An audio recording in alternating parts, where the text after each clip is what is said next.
राज्य राजस्थान नगरपालिका अधिनियम में संशोधन था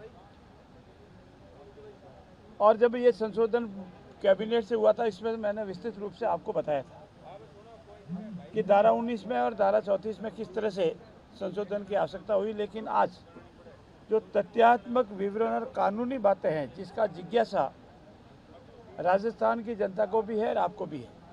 पहला कि नगरपालिका या पंचायत राज के चुनाव कब कराओगे। मेरा आप सबसे अनुरोध है, सरकार की तरफ से ये बार बार बताया गया कि पंचायत राज में चुनाव से कराने संबंधी सारी प्रक्रियाएं सरकार ने पूरी कर ली। नगर पालिकाओं में भी करीब करीब पूरी हो गई। लेकिन एक जो महत्वपूर्ण बिंदु वो ये है कि 2021 और 2022 में एक महाराष्ट्र के केस में और एक मध्य प्रदेश के केस में माननीय सर्वोच्च न्यायालय ने निर्णय पारित किया कि अगर आप ओबीसी वर्ग को राजनीतिक लाभ देना चाहते हैं, आरक्षण देना चाहते हैं, तो एक निष्पक्ष कमीशन बनावे, ओबीसी कमीशन, और वो त्रिस्तरीय जांच करके अपनी रिपोर्ट देवे। सरकार उस रिपोर्ट को स्वीकार या अस्वीकार करे, उसके उपरांत चुनाव करावे या राजनीतिक लाभ दें, आरक्षण दें। तो ऐसी स्थिति में सरकारों के लिए ये बाध्यता हो गई थी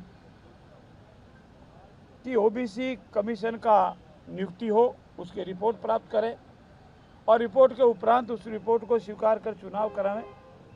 राजस्थान सरकार ने इसकी पालना करते हुए मई 2025 में चुनाव आयोग की नियुक्ति की और ओबीसी आयोग की नियुक्ति की। मैं चुनाव आयोग गलत बोल गया, ओबीसी आयोग की नियुक्ति की और ओबीसी आयोग ने अपना कार्य प्रारंभ कर दिया, वो अपना कार्य कर रही है।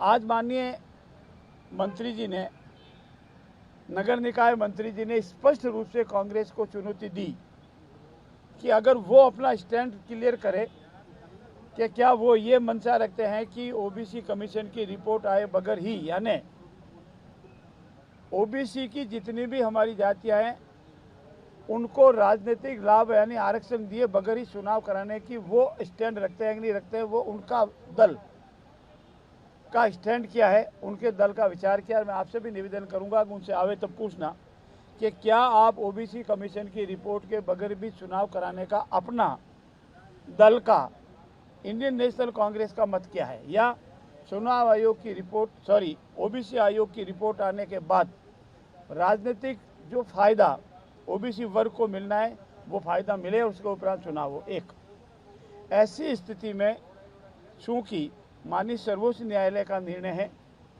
मध्य प्रदेश के केस में और महाराष्ट्र के केस में, ऐसी स्थिति में जब तक चुनाव ओबीसी कमीशन की रिपोर्ट नहीं आ जावे तब तक चुनाव कराया जाना उस सर्वोच्च न्यायालय के निर्णय के अनुसार कानूनी स्थिति में किस तरह से है वो आप समझ सकते हैं।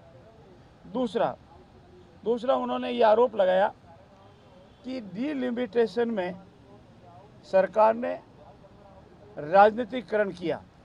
तो मैं आपको आंकड़े जो अभी हमारे मंत्री जी ने जवाब में प्रस्तुत किए वो दोहराना चाहूँगा।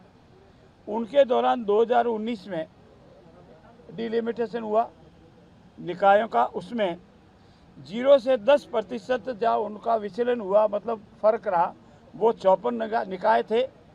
10 से 15% जो विचलन हुआ वो 21 थे और 15% से अधिक जो निकाय थे वो 107 थे। इस तरह 182 निकायों में उन्होंने इस तरह से विचलन किया। जबकि अभी 2025 में जो हमने डिलिमिटेशन किया है उसमें आप आंकड़े देखेंगे तो 0 से 15% जिसका हमने परमिशन दी थी उसमें मात्र 237% का विचलन हुआ है, यानी बिल्कुल अपनी निर्धारित सीमा में रह करके 309 में से 237 अपनी सीमा में रहते हुए वो वार्डों का पुनर्सीमांकन किया है। 15 से 20 जो हमारा अलाउ था, रिलेक्शन था, उसमें 30 है और 20 से अधिक जो भी 1-2 पंचायत है वो 45 है। तो आप अनुमान लगा सकते हैं ज़मीन आसमान का फ़र्क है। हमारे समय में जो भी डिलिमिटेशन हुआ है वो निर्धारित सीमा के अंदर हुआ था, ये उनका आरोप पूर्ण रूप से गलत व निराधार है। और तीसरा कि 2 या अधिक संतान होने पर चुनाव का राजनीतिक लाभ लेने के लिए संशोधन लाए। मैं आपकी जानकारी में बताऊं कि जो हमारे कर्मचारी हैं, कर्मचारी की नियुक्ति या कर्मचारी का प्रमोशन, 2 स्टेज आती है उनकी। और 2001 में ये जो हमारे कर्मचारियों के संबंध में जो नियम और कानून बने में संशोधन किया गया था कि अगर आपकी 2 से अधिक संतान है तो आपको नियुक्ति में तकलीफ होगी और प्रमोशन नहीं होगा। 2023 में जब इनकी सरकार थी तो इन्होंने रेट्रोस्पेक्टिव परफेक्ट से, रेट्रोस्पेक्टिव मतलब भूतकालीन प्रभाव से इसको विड्रॉ किया और राज्य कर्मचारियों को ये लाभ दिया कि चाहे 2 से अधिक संतान है तो भी आप नियुक्ति पा सकते हैं या प्रमोशन पा सकते हैं। तो ऐसी स्थिति में कांग्रेस की दोगली नीति, अंतर्विरोधी नीति आपके सामने आई है। और अब जो किया गया है, मैं पुनः दोहराता हूं कल की तरह, कि जब तत्कालीन समय में ये संशोधन किया गया था, चाहे पंचायत राज अधिनियम हो या चाहे नगरपालिका अधिनियम हो, विपरीत परिस्थितियां थी, जनसंख्या का विस्फोटक था। 3.2 से अधिक प्रजनन दर थी, जो किसी भी देश के लिए बहुत ही खतरनाक होती है। और वर्तमान में प्रजनन दर 2% के लगभग रह गई है, जो सीमा से बराबर आ गई है, इससे कम होती है तो चिंताजनक विषय होता है। और जब ये जनसंख्या का घनत्व, जनसंख्या का प्रजनन दर बढ़नी बिल्कुल बंद हो गई है तो इसकी आवश्यकता नहीं रही। एक दूसरा, मैं बात पूरी कर दूं फिर आप आराम से पूछना। दूसरा, उस वक्त की परिस्थितियां थी हर वर्ग को योजनाओं का लाभ मिले। वर्तमान में योजनाओं का लाभ सभी वर्गों को मिल रहा है और योग्यता के आधार पर किसी को चुनाव से वंचित नहीं किया जावे। अपने योग्यता के आधार पर जो चुनाव में खड़े होने का उसका अधिकार है, उससे वंचित नहीं किया जावे।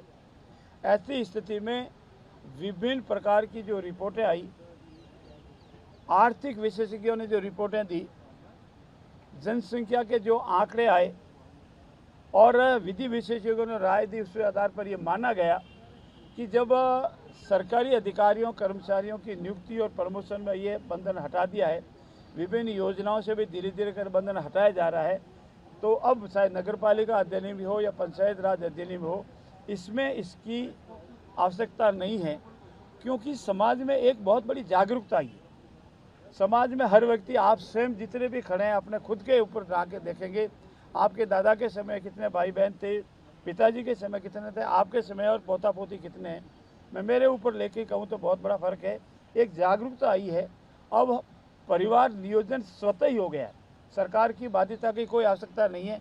और उस जमाने में तो परिवार नियोजन बहुत बाध्यता थी। नसबंदी का किस तरह से इमरजेंसी में घटनाक्रम हुआ, ऐसी स्थिति में इन सब परिस्थितियों को ध्यान में रखते हुए ये संशोधन लाया गया है। इसमें राजनीतिक लाभ का कोई विषय नहीं है। अब आप पूछिए। ओबीसी आयोग की रिपोर्ट में देरी होना या नहीं होना वो स्वतंत्र निकाय है। फिर भी सरकार उनसे प्रार्थना कर सकती है, निवेदन कर सकती है। हम निवेदन कर रहे हैं कि जितना जल्दी हो सके ओबीसी कमीशन की रिपोर्ट आ जावे, उसके आधार पर चुनाव हो जावे।